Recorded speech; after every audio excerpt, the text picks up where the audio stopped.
Bonjour, ici LT Survival. Aujourd'hui, on fait une capsule historique, la 8e, sur le PAL RH24 du haut de ses 7 pouces. Restez à l'écoute. On revient après la pause.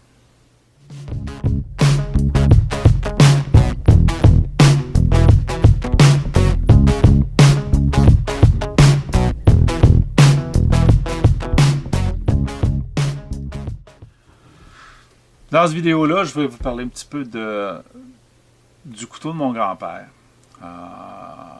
qui est maintenant mon couteau parce que mon oncle était le détenteur du couteau de mon grand-père, me l'a transmis. Bien content qu'il soit dans la famille, qu'il soit transmis encore. Ça me fait un petit quelque chose d'avoir le couteau de mon grand-père. Ce couteau-là a été acheté dans les années 51-52 à Vallée-Jonction, chez un marchand qui s'appelait Villebon-Vachon, là, le monsieur, c'était son magasin général, par mon grand-père. Il a été fabriqué par PAL, mais en Allemagne. Et c'est marqué en français dessus, fabriqué en Allemagne. Malheureusement, il n'y a aucun numéro de modèle. Dû à la grosseur de la lame, probablement aucun numéro de modèle qui a été étampé. Sur le côté, je crois que c'est le PAL RH 24. Le 24 signifiant le style numéro 2 de la lame sur 4 pouces. Le RH 36, celui de mon père. Le style numéro 3 de lame, vraiment différente là, comme lame, avec une lame de 6 pouces, grosso modo. Donc, intéressant.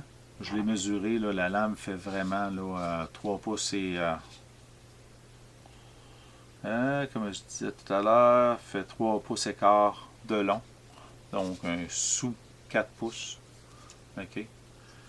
Et puis, le couteau fait 6 pouces et demi, grosso modo. Ça fait que je vais me rapprocher de la caméra. Il n'y a pas beaucoup d'informations disponibles sur ces couteaux-là, sauf qu'ils viennent de la même usine en général.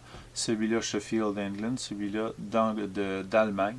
Donc, les usines PAL, il y en avait au Canada, en Australie, peut-être en Allemagne, sûrement en France, et probablement, il y en a eu beaucoup aussi aux États-Unis.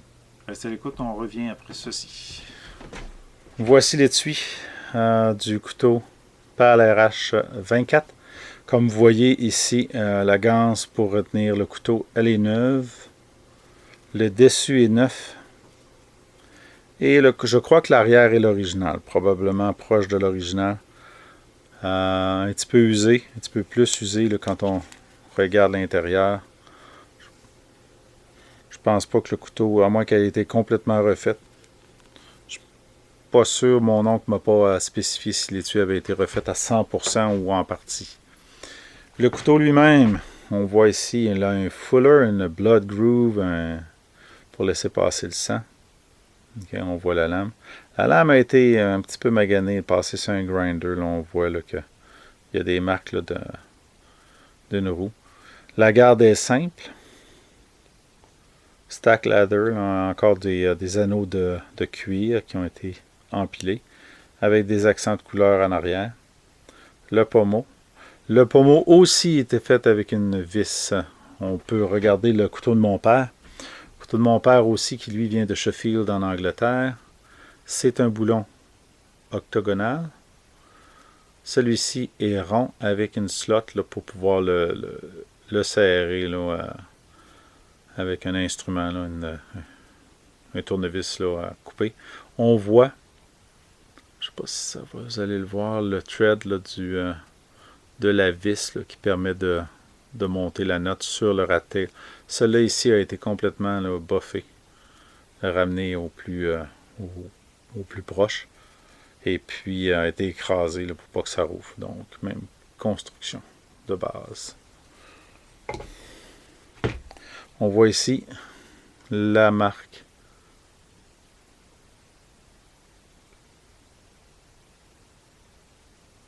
J'essaie de faire focuser. OK. Fabriqué en Allemagne, en français. And the PAL logo. Et le logo PAL. Et voilà, on va retourner à la table. Comme vous avez pu voir, celui-ci, c'est le mien. Celui de mon grand-père. Mon oncle m'en a fait cadeau. Un petit couteau de chasse, tout petit, comparé au trench knife de mon père. Un jour. Je pense qu'il va aller dans le bois jusqu'à la fin de ses jours avec. Tellement mon père adore ce couteau. J'adore aussi son couteau. Il y a une longue histoire pour moi d'aimer ce couteau-là. Mais ce sera peut-être pour un autre jour. Le but, c'était de vous présenter le RH24, un petit couteau de la compagnie PAL, fabriqué en Allemagne avec un stamp français, mais un petit couteau qui a de l'histoire pour ma famille. Donc, avoir le couteau de son propre grand-père, quand même, c'est assez exceptionnel. Si vous avez aimé des vidéos comme ça, les capsules historiques ou les autres vidéos, donnez le thumbs up, partagez et subscrivez. On va vous revoir dans le prochain vidéo.